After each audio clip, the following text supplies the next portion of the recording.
హల్లెలూయా. మంచిది ప్రియులారా, ఈ యొక్క పరిశుద్ధ దినమందు, ఈ యొక్క ఆరాధన దినమందు మనమందరం కూడా దైవ వాక్యాన్ని విందాం. కొద్ది నిమిషాలు ప్రభు సన్నిధిలో మనమందరము దేవుని యొక్క అమూల్యమైన మాటలు విందాం. ప్రకటన గ్రంథం, పరిశుద్ధ గ్రంథములో చివరి పుస్తకం ప్రకటన గ్రంథము 2వ అధ్యాయము 9వ వచనాన్ని ఈ సమయమందు మనమందరం కూడా చదువుదాం ప్రియులారా. ప్రకటన గ్రంథము 2వ అధ్యాయము 9వ వచనాన్ని ఈ సమయమందు చదువుదాం. నీ శ్రమను దరిద్రతను నీ నెరుగుదును, అయినను నీవు ధనవంతుడవే, తాము యూదులమని చెప్పుకొనుచు యూదులు కాక సాతాను సమాజపు వారి వలన నీకు కలుగు దూషణ నీ నెరుగుదును, నీవు పొందబోవు శ్రమలకు భయపడకుము. హల్లెలూయా. ప్రియులారా, చదవబడినటువంటి వాక్యాన్ని మనం బహు జాగ్రత్తగా అర్థం చేసుకుందాం. అందరు ఇక్కడే ఉన్నారు కదమ్మా? ఎక్కడెక్కడో ఉన్నారా? ఎక్కడెక్కడో ఉన్నట్లయితే మీ ఆత్మలను యేసు నామమును ఇక్కడికే మళ్లించబడును గాక. హల్లెలూయా. ఎందుకంటే మనం ఇక్కడే ఉంటాం, కానీ మన ఆలోచనలు అన్నీ ఎక్కడ ఉంటాయి?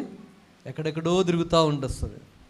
కాబట్టి మైండ్ అబ్సెంట్, బాడీ ప్రజెంట్గా కాకుండా ఇక్కడే మన శరీరము మనం ఇక్కడే ఉండాలి. అబ్రహాము ఒకరోజు నిద్రిస్తున్నాడు. అబ్రహాము పండుకున్న వాడే దేవుడు బయట తీసుకొచ్చి, అబ్రహామా ఒక్కసారి ఆకాశం వైపు తేర చూచుమన్నప్పుడు అబ్రహాము చూస్తే దేవుడు చెప్పాడు, అబ్రహామా చూసావా, నీ కుటుంబాన్ని నేను అలాగూ ఆశీర్వదిస్తానని దేవుడు చెప్పాడు. నిజంగా అబ్రహాము ఆత్మ, అబ్రహాము శరీరమంతా కూడా దేవుడు చెప్పినట్టు ఆయన లేచి ఆకాశం వైపు చూడగలిగాడు. హల్లెలూయా.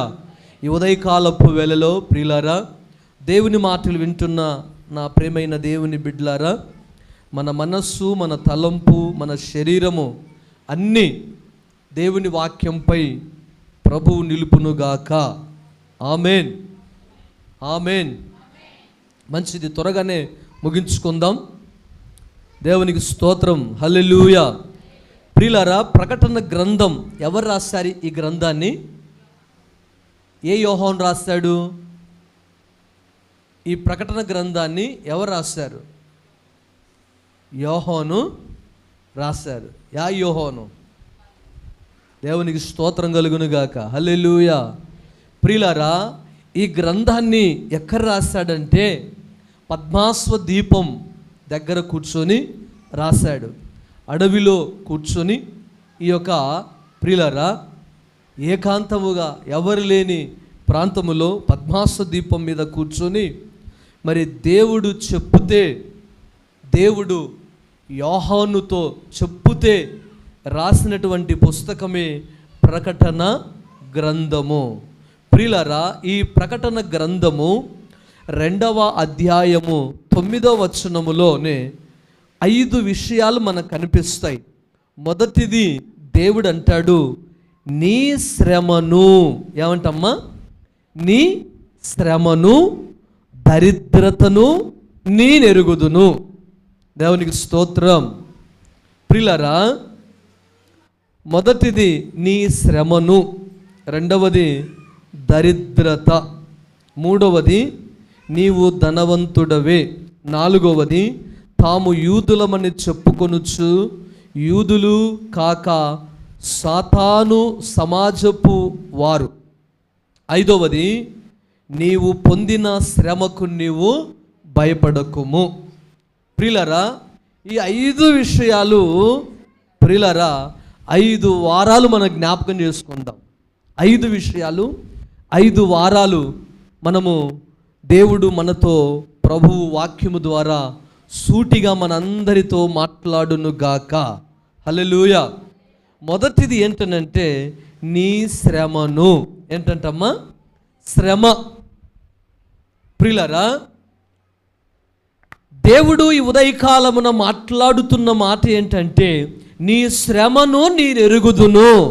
హల్లెలూయా. సహోదరి, సహోదరుడా, నీవు ఏ శ్రమలో ఉన్నావో, నువ్వు ఎలాంటి శ్రమలో ఉన్నావో దేవునికి తెలుసంట. ఎవరు తెలుసమ్మా? దేవునికి తెలుసు. ఏంటి తెలుసు దేవునికి? శ్రమ. అంటే నా శ్రమ ఏంటి, నీ శ్రమ ఏంటి, నీ పిల్లల శ్రమ ఏంటి, నీ కుటుంబం పడుతున్న శ్రమ ఏంటి, ఎవరు తెలుసంట? దేవునికి తెలుసు. నీ శ్రమను నేనెరుగుదును అని దేవుడు చెప్తున్నాడు. ప్రియులారా, ఈరోజు నీకున్న శ్రమను బట్టి నీవు అలసిపోయావేమో, ఈరోజు నీకున్న శ్రమను బట్టి విసిగిపోయావేమో, ఈరోజు నీ శ్రమను బట్టి నీవు సోలిపోతున్నావేమో. చాలా వరకు ఈ రోజుల్లో శ్రమ రాగానే ప్రియులారా బైబిల్ పక్కన పెట్టేస్తాం, ప్రార్థన మానేస్తాం. నిజంగా నా ప్రేమైన దేవుని బిడ్డలారా, వాటిని బట్టి శ్రమకు పరిష్కారం కాదు. శ్రమ ఉన్నప్పుడు ఇంకా ఎక్కువగా ప్రార్థన చేయాలి. శ్రమ ఉన్నప్పుడు ఎక్కువగా మనం బైబిలు చదవాలి. దేవుడు అంటున్నాడు నీ శ్రమను నేను ఎరుగుదును అంటున్నాడు. ప్రియులారా, నీ శ్రమ దేవుడు ఎరిగి ఉన్నాడు. శ్రమ ఎక్కడ నుండి వస్తుంది? చాలామంది అంటుంటారు, నాకేనా ఈ శ్రమలు, నాకేనా ఈ శ్రమ, ఇంకెవరికి లేదా అని అంటుంటాం. యోబు గ్రంథములో 5వ అధ్యాయము 6వ వచనములో ప్రియులారా, అక్కడ ఒక చక్కటి మాట యోబు గ్రంథములో దేవుడు రాయిస్తూ ఉన్నాడు. యోబు గ్రంథము 5వ అధ్యాయము 6వ వచనములో బహు చక్కగా దేవుని మాట రాయబడింది. ప్రియులారా, శ్రమ ధూళిలో నుండి, ఏమ్మా? శ్రమ ఎక్కడి నుండి పుట్టదంటమ్మా? వినాలి. శ్రమ ధూళిలో నుండి పుట్టదు, బాధ భూమిలో నుండి మొలవదు. హల్లెలూయా. చాలామంది ఏమంటుంటారంటే శ్రమ అసలు ఎలా వస్తుంది, శ్రమ ఎక్కడి నుండి వస్తుంది అని మనం ఆలోచన చేస్తే, శ్రమ అనేది ప్రియులారా దేవుని వాక్యం చెప్తుంది. యోబు గ్రంథము 5వ అధ్యాయం 6వ వచనములో ధూళిలో నుండి అంటే దుమ్ములో నుండి పుట్టదు. అంటే శ్రమ శరీరానికి కాదు. అర్థమవుతుందమ్మా? శ్రమ శరీరానికి కాదు. ఈ శరీరము దుమ్ము వంటిది, ధూళి వంటిది, మట్టి వంటిది.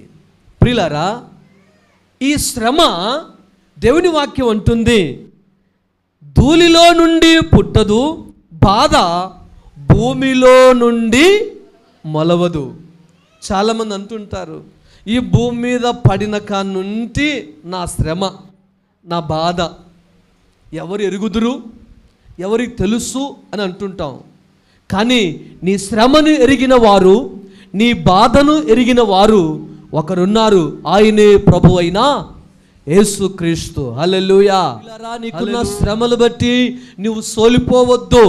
దేవుని వాక్యం అంటుంది శ్రమ ధూళిలో నుండి పుట్టదు, బాధ భూమిలో నుండి మొలవదు. మరి ఎక్కడి నుండి వస్తుందంటే దేవుని వాక్యం రాయబడింది 7వ వచనములో, నిప్పురవ్వలు పైకి ఎగురునట్లు నరులు శ్రమ అనుభవమునకే, నరులు శ్రమ అనుభవమునకే. ఏమంటమ్మా? ఇక్కడే ఉన్నారా? ఇక్కడే ఉన్నవారు ఒకసారి గట్టిగా చప్పలు కొట్టండి. దేవునికి స్తోత్రం. బలో యేసు మహారాజుకే, దేవదేవునికే. ఇప్పుడు మీరు ఇక్కడ ఉండి మీ ఆత్మ బయట ఉన్న వాళ్ళు గట్టిగా చప్పలు కొట్టండి. చాలా ఫస్ట్ క్లాస్ ఉన్నారు మీరు. దేవునికి స్తోత్రం. హల్లెలూయా. మీరు ఇక్కడే ఉండి మీ ఆత్మ ఇక్కడే ఉండటం ప్రభు ఎంతగానో సంతోషిస్తూ ఉన్నాడు. 7వ వచనములు అంటాడు, నిప్పురవ్వలు పైకి ఎగురునట్లు నరుల శ్రమానుభవమునకే పుట్టుచున్నారు. అందరికీ తెలుసు కదమ్మా, నిప్పు అంటే ఏంటమ్మా? అగ్గి. నిప్పు అంటే అగ్ని. మంట మండుతున్నప్పుడు ఆ నిప్పు రవ్వలు పైకి ఎగిరి పడుతుంటాయి గాలికి. అర్థమవుతుందా అమ్మా? బాగా అర్థం చేసుకోనండి ప్రియులారా. శ్రమ అనుభవమునకే ఈ నరులు పుట్టుతున్నారని దేవుని వాక్యం చెప్తుంది. అంటే నరులైన మనకు, రక్త మాంసములు ధరించిన మనకు ఏముంటాయంట? శ్రమలు ఉంటవి. ఏముంటాయమ్మా? శ్రమలుంటాయి. ప్రియులారా, ఇక్కడ 7వ వచనములో అంటాడు, నిప్పు రవ్వలు పైకి ఎగురునట్లు నరులు శ్రమానుభవమునకే పుట్టుచున్నారు. ఈరోజు చాలామంది, అయ్యా నా శ్రమ ఎప్పుడు పోతుంది, నా శ్రమ ఎన్ని సంవత్సరాలు, నా శ్రమ ఎన్ని దినాలు అని చాలామంది ప్రియులారా తర్జనాభర్జన చేస్తూ, ఇక నా శ్రమ ఇన్ని సంవత్సరాల నుండి ప్రభువుకు చెప్తున్నాను, కానీ నా శ్రమ ఆ ప్రభువు కూడా తీర్చలేదు అని చెప్పి ప్రభువునిపై కూడా మనం ఏం చేస్తామంటే ప్రియులారా బాధపడేటటువంటి రీతిలో మన ఆత్మీయ జీవితం కొనసాగిస్తూ ఉంటాం. ఈ ఉదయకాల వేళలో దేవుడు మాట్లాడుతున్నాడు, నీ శ్రమను నేను ఎరుగుదును. హల్లెలూయా. నీ శ్రమను నేను ఎరుగుదును. నువ్వు ఎవరి వల్ల శ్రమ పొందుతున్నావు, నువ్వు దేని విషయములో శ్రమ పొందుతున్నావు అనే విషయముని ప్రియులారా దేవుడు చెప్తున్నాడు. నిజంగా ఎవరి వలన మనకు శ్రమ వస్తుంది, ఎవరి వలన మనకు కీడు కలుగుతుందని మనము ప్రియులారా ఆశించిన, ప్రార్థించిన, ప్రభు సన్నిధిలో మనం పెట్టిన ప్రియులారా నిజంగా దేవుడు అంటున్నాడు, నీ శ్రమను నేను ఎరుగుదును. హల్లెలూయా. అందరూ శ్రమలున్నప్పుడు అందరూ దూరం అయిపోతారు. అవునా కదమ్మా? డబ్బున్నప్పుడు, ధనమున్నప్పుడు, ప్రేమ ఆప్యాయతలు అనురాగం ఉన్నప్పుడు అందరూ బంధువులు కాని వారందరూ కూడా వాడు మా బంధువే అంటారు. అర్థమైందమ్మా? మనకి డబ్బు ఉందనుకో, వాడు బంధువు కాకపోయినా వాడు మాకు బంధువు అవుతాడు. వాని దగ్గర డబ్బు లేదు, వాని దగ్గర దరిద్రుడు, వాడు శ్రమలో కృషించిపోయాడు, వాడు బంధువు అయినా వాడిని ఏమంటామంటే మనం వాడెవడో మాకు తెలియదు. అవునా కదమ్మా? దేవుని స్తోత్రం కలుగును గాక. హల్లెలూయా. ప్రియులారా, ఉదయకాలపు వేళలో మనం ఆరాధిస్తున్న దేవుడు నీతో నాతో మాట్లాడుతున్న మాట ఏంటంటే, ప్రియులారా నీ శ్రమను నేను ఎరుగుదును. హల్లెలూయా. నీ శ్రమను నేను ఎరుగుదును అని దేవుడు మాట్లాడుతూ ఉన్నాడు. అత్తతో నీవు శ్రమ అనుభవిస్తున్నావా? ప్రియ సహోదరి, కోడాలతో నీ శ్రమ అనుభవిస్తున్నావా? కుమారులు మరి తల్లిదండ్రులపై శ్రమ, పిల్లలు మరి తల్లిదండ్రులకు శ్రమ పెట్టేవారిగా ఉన్నారా? సమాజము ప్రియులారా సంఘము దేవునికి శ్రమ పెట్టే రీతిగా ఉందా? ఈ లోకములో యేసు ప్రభువారు ఉన్నప్పుడు ఆయన 33.5 సంవత్సరాలు సేవ చేస్తే ప్రియులారా ఆయన సిలువలో ఎంత శ్రమ పడ్డాడు, ఎంత అవమానాన్ని భరించాడు, ఎంత వేదన భరించాడు. నిజంగా ప్రియులారా నీకున్న శ్రమ దేవుడు చూచి ఆయన ఊరికే ఉండే దేవుడు కాదు. అందుకోసమే యేసు ప్రభువారు అంటాడు, యోహాను సువార్త 16వ అధ్యాయము, యోహాను సువార్త 16వ అధ్యాయము 33వ వచనములో ప్రియులారా అక్కడ దేవుని మాటలు రాయబడి ఉంటాయి. యోహాను సువార్త చదువమ్మా. లోకములో మీకు శ్రమ కలుగును, అయినను ధైర్యము తెచ్చుకొనుడి, నేను లోకమును జయించి ఉన్నాను అనెను. హల్లెలూయా. యేసు ప్రభు అంటున్నాడు. ఎవరంటున్నారమ్మా? ఎవరమ్మా? మన తండ్రి అయిన దేవుడు ఏమంటున్నాడంటే, ప్రభు అయిన యేసుక్రీస్తు వారు, ప్రియులారా శ్రమలో చిక్కుకుపోయావా? శ్రమలో కొట్టుమిట్టాడుతున్నావా? నా శ్రమ ఎవరు చూడలేదు, నా శ్రమ నా దేవుడు కూడా చూడలేదని నీ విశ్వాసాన్ని సన్నగిలిపోతుందా? ప్రభు అంటున్నాడు యోహాను సువార్త 16వ అధ్యాయం 33వ వచనములో, లోకములో మీకు శ్రమ కలుగును. హల్లెలూయా. మనం ఎక్కడున్నామమ్మా? లోకములో ఉన్నాం. ఏ లోకం ఇది? భూలోకం. దేవుని స్తోత్రం. ఇంకో లోకం ఉంది, పరలోకం. భూలోకములో ఉన్న మానవులందరికీ ఏమొస్తుందంట? శ్రమ కలుగును అని ఎవరు చెప్తున్నారు? దేవుడే చెప్తున్నాడు. ఎవరు చెప్తున్నారమ్మా? మన ఇంటికి వచ్చి ఎవరైనా మీకు భయంకరమైన శ్రమలు ఉన్నాయి, ఇది కట్టుకుంటే ఇది పూసుకుంటే పోతుందంటే నాయనా, అవును కదమ్మా, అవునా కదా? ఓ తండ్రే, ఈ తండ్రి పుణ్యం ఉంటుంది నాయనా, అవును కదమ్మా, పుణ్యం కట్టుకో నాయనా. సహోదరి సహోదరుడా, నీ శ్రమను చూచి భయపడుతూ, నీ విశ్వాసాన్ని చూచి సన్నగిల్లపడుతూ, కలవరపడుతూ, భ్రమపడుతూ, నీ విశ్వాసాన్ని, నీకున్నటువంటి రక్షణను సాతాను పాలు చేసుకోవద్దు. నా ప్రభు అంటున్న మాట ఏంటనంటే, లోకములో మీకు శ్రమ కలుగును, అయినను ధైర్యము తెచ్చుకొనుడి. ఎంత గొప్ప మాట, ఎంత గొప్ప మాట. ఈ మాట ప్రభు చెప్పాడు. మన ఇంటికి వచ్చి ఎవరైనా చెప్పారనుకో, ప్రభు చెప్పిన మాట మనం వినం, బైబిల్ చెప్పిన మాట మనం వినం. కానీ ఎవరో ఒకరు అన్నీ వేసుకొని వచ్చి చెప్తే వెంటనే మనం పడిపోతాం. ఆదాము అవ్వలు ఏదైనా తోటలో ఉంటే అవ్వమ్మ దగ్గరికి వచ్చి సాతానుడు ఏం చెప్పాడు? అబ్బా అవ్వా, మీరు భలేవారే, నువ్వు దేవతల వలె ఉంటావే అంటే, నాకెందుకు ఈ బ్రతుకు అని చెప్పి వెనువెంటనే ఆ పండు తింటే నువ్వు దేవతలలే ఉంటావవ్వా అని సాతానుడు ఇక్తిగా చెప్తే వెంటనే మోసపోయి ఆ పండ్లు తిని ఏమైపోయిందమ్మా? పాపములో పడిపోయి శ్రమ,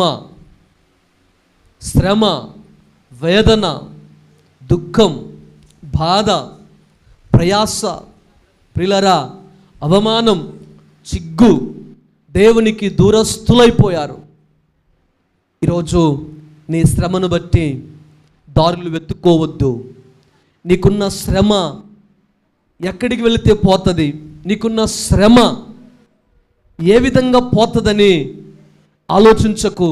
ప్రభు అంటున్నాడు, నీ శ్రమ నేను ఎరుగుదును అని ప్రభు అంటున్నాడు. సహోదరి సహోదరుడా, ప్రేమైన చెల్లెలి, అక్క, అన్న, తమ్ముడా, నీ శ్రమ ఉందని త్రాగుబోతుగా కావద్దు.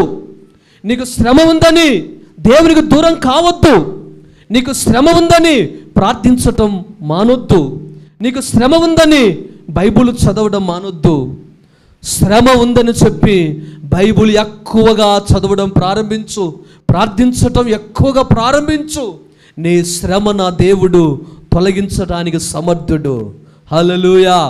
అందుకోసమే ప్రభు అంటున్నాడు, లోకములో మీకు శ్రమ కలుగును, అయినను ధైర్యము తెచ్చుకొనుడి. ప్రియులారా, దేవుడే మనందరిని ఓదారుస్తూ ఉన్నాడు. నేను లోకమును జయించి ఉన్నానని ప్రభు మాట్లాడుతూ ఉన్నాడు. ప్రియ సహోదరి సహోదరుడా, ఉదయకాలపు వేళలో, ప్రియ చెల్లి, అక్క, నీకే శ్రమలు ఉన్నావో ప్రభు ఈ రాత్రి వేళలో నీతో నాతో ఈ ఉదయకాలమున మాట్లాడుతూ ఉన్నాడు. అది ఎలాంటి శ్రమ అయినా నేను ఎరుగుదును అని ప్రభు అంటున్నాడు. ప్రకటన గ్రంథం 2వ అధ్యాయం 9వ వచనములో, నీ శ్రమను, నీ దరిద్రతను నేను ఎరుగుదును అని మాట్లాడుతూ ఉన్నాడు. ప్రియ దేవుని బిడ్డలారా, నీ శ్రమ నిజంగా యేసు ప్రభు వారు శిష్యులు కూడా ఎంతో భయంకరమైన శ్రమ అనుభవించారు. వాళ్ళు ఒక్కొక్క శిష్యులు 12 మంది శిష్యులు ప్రియులారా భయంకరమైన శ్రమ అనుభవించారు వాళ్ళు. ఈరోజు నా ప్రేమైన దేవుని బిడ్డలారా, శ్రమను చూచి, బాధను చూచి దేవునికి దూరస్తులు కావద్దు. ఎందుకంటే ప్రభు మాట్లాడుతున్నాడు, నీ శ్రమ నేను ఎరుగుదును. నీ శ్రమ ఏ పాటిదో నేను చూస్తూ ఉన్నాను. నిన్ను చూచి ఊరికే ఉండను, నీ శ్రమలలో నుండి నేను తప్పిస్తాను అని ప్రభు మాట్లాడుతూ ఉన్నాడు. ప్రియ దేవుని బిడ్డలారా, యోబు గ్రంథం ఒకసారి మనం చదివితే, ప్రియులారా, యోబు గ్రంథములో ఒక మాట అక్కడ ఏముంటుందనంటే, నా ప్రేమైన దేవుని బిడ్డలారా, బహు చక్కగా యోబు గ్రంథములో మనము దేవుని మాటలు గనక ప్రియులారా చదివితే 5వ అధ్యాయము 19వ వచనం, 6 బాధలలో నుండి ఆయన నిన్ను విడిపించును, 7 బాధలు కలిగినను నీకు ఏ కీడును తగలదు. హల్లెలూయా. ప్రియులారా, మనం ఎంచుకుంటాం, నాకు ఒక శ్రమ, ఒక బాధ, ఒక ప్రమాదం తప్పిపోయింది, రెండవ ప్రమాదం కూడా తప్పిపోయింది, ఇక మూడవది ఈ శ్రమలో నేను విజయం పొందుతానా ఓడిపోతానా అని మనం లెక్కలు పెట్టుకుంటాం. అవును కదమ్మా? ఒక శ్రమలో నుండి దేవుడు నన్ను పైకెత్తాడు, రెండవ శ్రమలో నుండి దేవుడు నన్ను పైకెత్తాడు, మరి మూడవది ఏమవుతుందో తెలియదు అనేవారు ఒక గుంపు. మరికొందరు మూడవ ప్రమాదం, మూడవ శ్రమలో నుండి కూడా దేవుడు తప్పించాడు, నాలుగవది కూడా తప్పిపోయింది, ఐదవది కూడా తప్పిపోయింది, ఆరోది మరి ఏమైపోతుందో అని కంగారుగా ఉంటుంది. ప్రియులారా, దేవుని వాక్యం ఉంటుంది, 6 బాధలు కలిగినను, ఏమంటమ్మా, 6 బాధలు కలిగినప్పటికీ దేవుడు నిన్ను విడిపిస్తాడు. అక్కడ అంటాడు, ఏడవ బాధ నీకు కలిగినను ఆయన నీకు ఏ కీడు రాకుండగా విడిపిస్తాడు. ఎంత గొప్ప దేవుడు, ఎంత మంచి దేవుడు ప్రియులారా. అందుకొరకే నీకు ఎలాంటి శ్రమలున్నా దేవుడు నిన్ను విడిపించడానికి ఆ శ్రమలలో నుండి సమర్థుడు. హల్లెలూయా. ప్రియులారా, దేవుని వాక్యం చెప్తున్న మాట ఏంటంటే, 6 బాధలలో నుండి ఆయన నిన్ను విడిపించును, 7 బాధలు కలిగినను నీకు ఏ కీడు తగలదు. కాబట్టి ఇక భయం ఎందుకు? నీ శ్రమ ఆయన ఎరిగి ఉన్నాడు. మనకున్న శ్రమ ఎవరికి చెప్పుకున్న పోదు, కానీ నీ శ్రమను నేను ఎరిగి ఉన్నానని దేవుడు ఈ సమయమందు మాట్లాడుతూ ఉన్నాడు.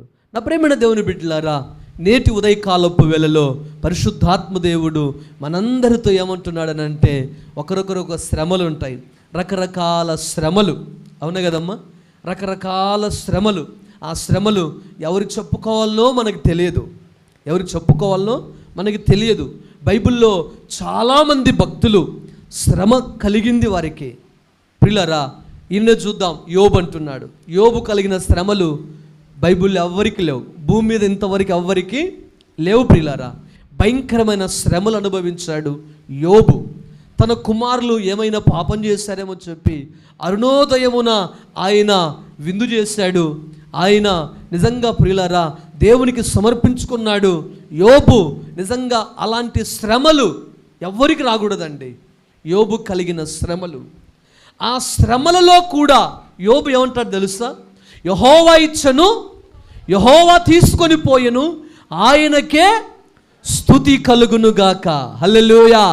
ఈరోజు ప్రియులారా, దేవుని మాటలు వింటున్న నా ప్రేమైన దేవుని బిడ్డలారా, శ్రమలో ఉన్నప్పుడే, శ్రమల కొలిమిలో ఉన్నప్పుడే నీవు దేవుణ్ణి ప్రార్థించే బిడ్డగా ఉండాలని దేవుడు మాట్లాడుతూ ఉన్నాడు. నా ప్రేమైన దేవుని బిడ్డలారా, నిజంగా యోబు కలిగిన శ్రమలు నిజంగా భయంకరమైన శ్రమలు. ఆ శ్రమలు చూచి తన భార్యనే అవమానపరిచింది, తన స్నేహితులే అవమానపరిచారు. కానీ యోబు మాత్రము ఆ శ్రమలకు తొలగిపోలేదు. ఆ శ్రమలకు యోబు విశ్వాసాన్ని సన్నగిల్లిపోలేదు. ఈరోజు కాస్త శ్రమలు రాగానే మన విశ్వాసం సన్నగిల్లిపోతుంది.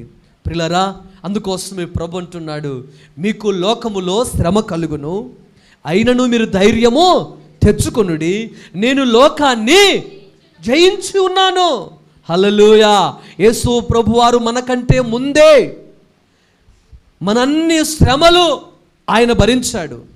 మనం ఏదైతే శ్రమ పడాలనో, శిక్ష పొందాలనో, ఆ శ్రమ, ఆ శిక్ష మనకు మారుగా ప్రభు అయిన యేసుక్రీస్తు వారే శ్రమ పొందాడు. ప్రియులారా, నిజంగా ఆయన యొక్క నిత్య జీవాన్ని మనకు అనుగ్రహించడానికి ప్రియులారా, మనందరి పాపము, మనందరి శ్రమ, మనందరి అపరాధములు ఆయన మీద మోపబడ్డాయి. నిజంగా మనమందరం ఎంత ధన్యులమంటే అంత గొప్ప ధన్యులం ప్రియులారా. ఉదయకాలపు వేళలో దేవుడు మనందరిని హెచ్చరిస్తూ ఉన్నాడు. నీకు ఎలాంటి శ్రమలు ఉన్నా, నిజంగా యోబు ఆయన మాటలలో కానీ నిజంగా దేవుణ్ణి గాయపరిచినట్టు ప్రియులారా ఎక్కడనూ లేదు. నిజంగా ఈ ఉదయకాలపు వేళలో మనకున్న శ్రమను బట్టి ఎన్నో మార్లు మనము దేవుణ్ణి గాయపరిచుండొచ్చు. కానీ దేవుడే మాట్లాడుతున్నాడు, నీ శ్రమ నేను ఎరుగుదును, నీ శ్రమను నేను ఎరుగుదును అని ప్రభు మాట్లాడుతున్నాడు. కాబట్టి ఈరోజు మన శ్రమను ఎవరు గుర్తిస్తారు? మన శ్రమను నిజంగా ఎవరు గుర్తిస్తారంటే దేవుడే గుర్తిస్తాడు. నిజంగా అక్కడ అంటాడు, ప్రకటన గ్రంథము 2వ అధ్యాయం 9వ వచనములు అంటాడు, నీ శ్రమను నీ దరిద్రతను నేను ఎరుగుదును. హల్లెలూయా. రెండవది దరిద్రత. ఏంటమ్మా? దరిద్రత. ఈరోజు దరిద్రులను ఎవరు ప్రేమించరు. ఇందాక చెప్పాను కదా, ధనం ఉన్నప్పుడు అందరూ వస్తారు, ధనం అంతా పోయిన తర్వాత ఎవ్వరు దరికి రారు. ధనము నీకుంటే అందరినీ దరికి వస్తారు. నీవు దరిద్రుడవైతే నీ దరికి ఎవ్వరు చేరరు. ఇక్కడ అంటాడు, ప్రియులరా, నీ శ్రమను నీ దరిద్రతను నేనెరుగుదును. ప్రియులరా, మనం దరిద్రులమై ఉన్నప్పుడు దేవుడు మనల్ని ఎరిగి ఉన్నాడు. ఈరోజు మనం అంటాం, మేము దరిద్రులమండి, మా బ్రతుకు ఎందుకు ఈ విధంగా దరిద్రమైన బ్రతుకు బ్రతుకుతున్నామో, మా దారిద్రత ఎప్పుడు పోతుంది అని మనం అంటుంటాం. కానీ ప్రియులారా, దేవుని వాక్యం అంటది సామెతల గ్రంథములో ఒక చక్కటి మాట. ఎన్నో అధ్యాయం ఉంటుందమ్మా సామెతల్లో? సోమరి. ఎన్నో అధ్యాయం ఉంటుంది? సామెతలు 6వ అధ్యాయము. సామెతలు 6వ అధ్యాయము 5. సోమరి, చీమలెద్దకు వెళ్ళుము, వాటి నడతలు కనిపెట్టి జ్ఞానము తెచ్చుకొనుము, వాటికి న్యాయాధిపతి లేకున్నను, పై విచారణకర్త లేకున్నను, అధిపతి లేకున్నను, అవి వేసవి కాలమందు ఆహారము సిద్ధపరుచుకొనును, కోతకాలమందు సోమరి, ఎందాక నీవు పండుకొందువు, ఎప్పుడు నిద్ర లేచదవు, ఇంకా కొంచెము నిద్రించదనని, కొంచెము కునికెదనని, కొంచెపు సేపు చేతులు ముడుచుకొని పరండెదనంటుందువు. అందుచేత దోపిడిగాడు వచ్చునట్లు దారిద్ర్యము నీ యొద్దకు వచ్చును, ఆయుధాదారుడు వచ్చునట్లు లేమి నీ యొద్దకు వచ్చును. హల్లెలూయా, హల్లెలూయా. ప్రియులారా, దేవుని వాక్యం అంటుంది, నీ శ్రమను నీ దరిద్రతను నేనెరుగుదును. నిజంగా సామెతలు 6వ అధ్యాయము 5 నుండి ప్రియులారా 11వ వచనం వరకు మనం చదివితే అక్కడ దేవుని వాక్యము రాయబడింది. దరిద్రులుగా అవటానికి మొదటి కారణం ఏంటంటే సోమరితనము. ఏంటమ్మా? సోమరితనము అంటే టయానికి లేవకపోవటం, టయానికి బైబిల్ చదవకపోవటం, టయానికి ప్రార్థన చేయకపోవటం, టయానికి మరి నిద్ర లేవకపోవటం, టయానికి భోజనం చేయకపోవటం, టయానికి పని చేయకపోవటం, ప్రియులారా టయానికి ప్రార్థనకు రాకపోవటం, ఇవన్నీ కూడా దేనికి సూచనలు అంటే సోమరితనము. వర్షము కురిసి పొలము పదునైనప్పుడు విత్తనం వేయకుండగా పదునంతా ఆరిపోయిన తర్వాత పొలానికి వెళ్ళి విత్తనం వేస్తే ఎలా ఉంటుంది? ఎలా ఉంటుందమ్మా? అది ఒట్టి నేలలో పడిన విత్తనము మొలవదు, చీమలు వచ్చి తినేస్తాయి. అలాగే ప్రియులారా, సోమరి వానికి దారిద్రత ఎలా వస్తుందనంటే ప్రియులారా, సోమరితనం వల్లనే అని చెప్పి దరిద్రత వచ్చేస్తుంది. నిజంగా దేవుడు అంటాడు, నిజంగా దేవుడు బీదలను మరి ప్రేమించడానికి, వారిని ధనవంతులుగా చేయటానికి దేవుడు ఈ భూమి మీదకి వచ్చాడు.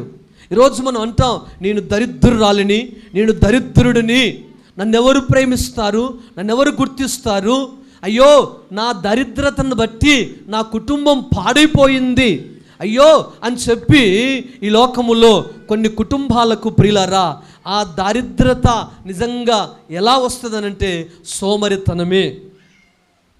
కాబట్టి ప్రియులారా దేవుడు అంటున్నాడు, నువ్వు భయపడొద్దు. ఒకవేళ నీ సోమరితనం బట్టి, నీ అజ్ఞానం బట్టి నీవు దరిద్రుడిగా నీవు నీ కుటుంబం నీ బిడ్డలు ఉండొచ్చు. దేవుడి ఉదయకాలం ఏమంటాడంటే నీ దారిద్రతని నేను ఎరుగుదును. హల్లెలూయా. ఎంత గొప్ప దేవుడు అండి మన దేవుడు. శ్రమను ఎరిగిన దేవుడు, దరిద్రతను కూడా ఎరిగిన దేవుడు ఆయన. ఎంత చక్కటి దేవుడు ప్రియులారా. నిజంగా శ్రమలు ఉన్నప్పుడు అందరూ దూరం అయిపోతారు. వాడు దరిద్రుడిగా ఉన్నప్పుడు ఎవ్వరు దరి చేరనివ్వరు మనల్ని. ఎంత మంచి దేవుడు. నీ నెరుగుదును అని మాట్లాడుతూ ఉన్నాడు. దరిద్రుడైన లాజరు, ఎవరమ్మా? దరిద్రుడైన లాజరు, పేదవాడైన లాజరు ఎలా ఉన్నాడు?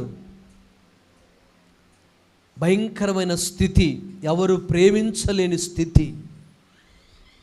తప్పిపోయిన కుమారుడు ఏమొచ్చింది? దరిద్రుడైపోయాడు, ఎవరు ప్రేమించలేదు, ఒంటరిగా అయిపోయాడు, ఆహారం లేక భయంకరంగా వేధిస్తూ ఉన్నాడు. ప్రియ సహోదరి సహోదరుడా, నీ కుటుంబం దరిద్రతగా ఉందేమో, ఎవరు ప్రేమించట్లేదు, వెలివేయబడిన కుటుంబముగా వెలివేయబడిన దానిగా నీవు ఉన్నావేమో. ప్రియులారా, దేవుని వాక్యం చెప్తున్న మాట ఏంటంటే నీ శ్రమను ఎరుగుదును, నీ దరిద్రత నేను ఎరుగుదును. యేసు ప్రభువారు మనందరి నిమిత్తమై, మన యొక్క పాపములు అపరాధముల నిమిత్తమై మనల్ని ధనవంతులుగా చేయటానికి ఆయన మనందరి నిమిత్తమై దరిద్రుడాయను. హల్లెలూయా. ఎవరమ్మా ఆయన? ధనవంతుడై ఉండి కూడా మనందరి నిమిత్తమై ఆయన దరిద్రుడాయను. ఎంత గొప్ప దేవుడండి. ఎవరైనా కోరుకుంటారా? ఇంకా సుఖభోగాలు కావాలని చెప్పి కోరుకుంటాడు. కానీ మన దేవుడు మాత్రం మనము ధనవంతులుగా ఉండడానికి ఆయన దరిద్రుడయ్యాడు.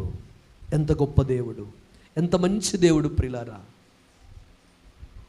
ఉదయకాలం పిల్లలో మనం కూడా మన పిల్లల విషయం, మనం దరిద్రులమైనా, మనము చినిగిపోయిన వస్త్రాలైనా, ఆకలికి అలమటిస్తున్న మన పిల్లలు మాత్రం బాగుండాలని చెప్పి ఏం చేస్తామమ్మా?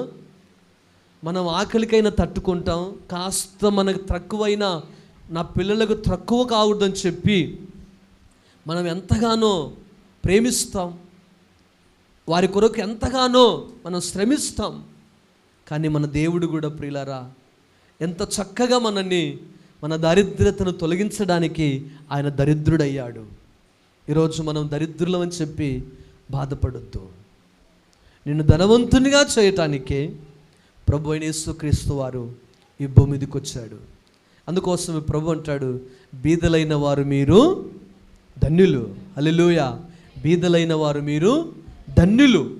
ప్రియులారా, యేసు ప్రభు వారు ధనవంతుల కొరకు రాలేదు. ఆయన ఎవరి కొరకు వచ్చాడమ్మా? ఆయన దరిద్రుల కొరకు, పాపిష్టుల కొరకు, ఆయన ఎన్నిక లేని వారి కొరకు వచ్చాడు. ప్రియులారా, ఈరోజు నేను దరిద్రుని అంటున్నావేమో.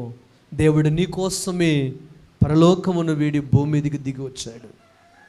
ప్రియులారా, నీ దరిద్రతను బట్టి ఎవరైనా నీ బంధువులు నీ కొరకు దిగొస్తారా?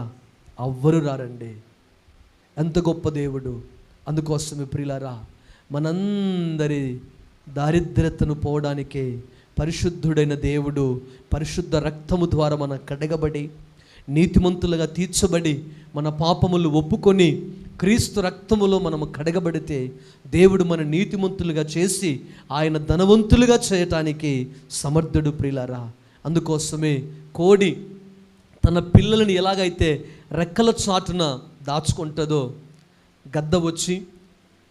గద్ద నోటన పడకుండగా ఆ పిల్లల్ని ఎలాగో రక్షించుకొని తన పిల్లలకు మంచి జీవితం ఇవ్వాలని చెప్పి ఆ కోడి తన ప్రాణాన్ని పోయినా లెక్క చేయకుండగా తన పిల్లలను కాపాడుకోవడానికి ప్రియులారా ఆ కోడి గద్దతో పాటు కాస్త కొంత పైకి లేచి పోరాడి తన పిల్లలను రక్షించుకుంటుంది. ఈరోజు మన దేవుడు కూడా, మనం ఆరాధిస్తున్న దేవుడు మనందరి దరిద్రత, మనందరి పాప అపరాధములు, మన శ్రమ ఆయన మోసాడు ప్రియులారా. ఆయన ఎంత మంచి దేవుడు ప్రియులారా. అందుకోసమే మనము దరిద్రులమని, మనము శ్రమలో ఉన్నామని చెప్పి నీవు కృంగిపోవద్దు, నీవు బలహీనుడిగా నీవు ఉండొద్దు. దేవుడు మాట్లాడుతున్నాడు, నీ శ్రమను నేను ఎరుగుదును, నీ దరిద్రతను నేను ఎరుగుదును అంటున్నాడు. ఈరోజు నీకే దరిద్రత ఉందో, ఈరోజు నీకే శ్రమ ఉందో, ప్రభు అంటున్నాడు నీ శ్రమ నేను ఎరిగి ఉన్నాను, నీ దరిద్రత నేను ఎరిగి ఉన్నానని ప్రభు అంటున్నాడు. కాబట్టి ప్రియ దేవుని బిడ్డలారా, నువ్వు జడియకు, భయపడకు, ధైర్యం కలిగి ప్రార్థన చేయి, దేవుని వాక్యం చదువు. నీ దరిద్రతను దేవుడు కొట్టివేయడానికి సమర్థుడు. అందుకోసమే సామెతలు ఇందాక మనం చదివాం, సోమరి చీమలద్దకు వెళ్ళి వాటి నడతను కనిపెట్టుకొనుమంటాడు. నిజంగా ఆ చీమలకు న్యాయాధిపతి లేడు, విచారణకర్త లేడు. అయినను ఆ చీమలు ఏం చేస్తావంటే అవి ఎప్పుడు ధాన్యం సమకూర్చుకుంటాయేమో, అవి వేసవి కాలంలోనే ధాన్యాన్ని సమకూర్చుకుంటాయి. ఈరోజు ప్రియులారా, మనం ఏం చేస్తామంటే దారిద్రత ఎలా వస్తుందని అంటే, పని ఉన్నప్పుడు పనికి వెళ్ళాం, మనం పని చేసుకోం. పని లేనప్పుడు పనికి వెళ్ళరా అంటే పని లేదంటుంటాం. అవునా కదమ్మా? దేవుని స్తోత్రం కలుగును గాక. ప్రియులారా, దారిద్ర్యత అనేది మనము ఆ చీమల గురించి మనం నేర్చుకోవచ్చు. ఆ చీమలు నిజంగా వాటికి న్యాయాధిపతి లేడు, వారికి మరి లీడర్షిప్ ఎవరు లేరు. అయినప్పటికీ ఆ చీమలు మంచి మార్గములో అవి ఎప్పుడు ధాన్యాన్ని సమకూర్చుకోవాలో వారికి బాగా తెలుసు. అందుకోసమే దేవుని వాక్యము నిజంగా మనల్ని సోమరివాడి చీమల దగ్గర వెళ్ళి వాటి నడతను కనిపెట్టి తెచ్చుకున్నాము. ఒకవేళ నువ్వు సోమరి వల్లే గనక అలాగే నిద్రిస్తూ కునికెదను, చేతులు మురుచుండదని చెప్పి నువ్వు పరండుతూ ఉంటే దోపిడిగాడు వచ్చినట్లు నీ యొద్దకు దారిద్ర్యం వచ్చును. దోపిడిగాడు ఎలా వస్తాడో మనకు తెలియదు, దారిద్ర్యం కూడా ఎలా వస్తుందో మనకు తెలియదు. మనం అంటుంటాం, ఆడికి పోయింటే దరిద్రత వచ్చింది మాకు, లేకుంటే ఆవిడ వచ్చింటే మా ఇంట్లోకి అప్పటి నుండి దరిద్రం వచ్చేసింది మా ఇంట్లోకి అని చెప్పేవారు చాలామంది సమాజంలో. కానీ ప్రియులారా, దేవుని వాక్యం ఏమంటుందంటే దరిద్రులు కావటానికి మన సోమరితనమే దారిద్రత. నిజంగా ప్రియులారా, యేసులో ఉన్న వారికి ధనవంతులు మన శ్రమను, మన దరిద్రతను ఆయన ఎరిగి ఉన్నాడు. కాబట్టి నువ్వు భయపడొద్దు, ఆయనకు సమర్పించుకో. చాలామంది పిల్లలు పాఠశాల దగ్గర గొడవపడి వాళ్ళు ఏమంటే తెలుసా, నీ గురించి మా నాన్నకు చెప్తలే, వాడంటాడు నీ గురించి చెప్తలే మా నాన్నకు. అర్థమైందా అమ్మ? ఈరోజు నీకు దరిద్రత కల్పిస్తున్నటువంటి సైతాను, నీకు శ్రమ తలపెడుతున్నటువంటి సైతానుకు చెప్పు, మా నాన్నకు చెప్తా. ఎవరు మన నాన్న? ప్రభువైన యేసుక్రీస్తు. సైతానా, నాకు ఈ శ్రమ పెట్టావే, మా నాన్నకు చెప్తా అని చెప్పు. సాతానుడు ఏం చేస్తాడమ్మా? పాస్ పోసుకుంటాడు వాడు. దడ, అయ్యో వీడేంట్రా బాబు, ఉండుండి నన్ను కాల్చేస్తాడు యేసు ప్రభు చెప్పని చెప్పి సాతానుడు ఏం చేస్తాడంటే మెల్లగా నీ యొద్ద నుండి నీకున్న శ్రమలను ఇక స్టాప్ చేస్తాడు.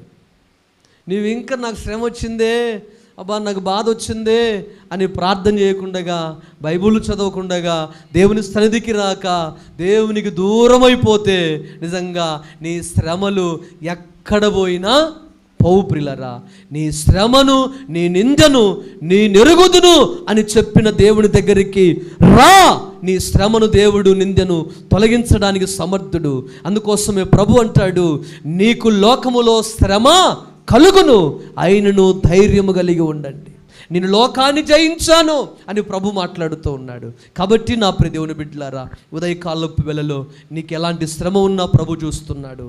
నువ్వు చెప్పు, నా ప్రభువా నా శ్రమను నువ్వు వెరుగుదువు, నా దేవా నా దరిద్రతను నువ్వు వెరుగుదువు, నాయన నా దరిద్రతను తొలగించు, నా శ్రమను తొలగించు అని ప్రభుని అడుగుదాం.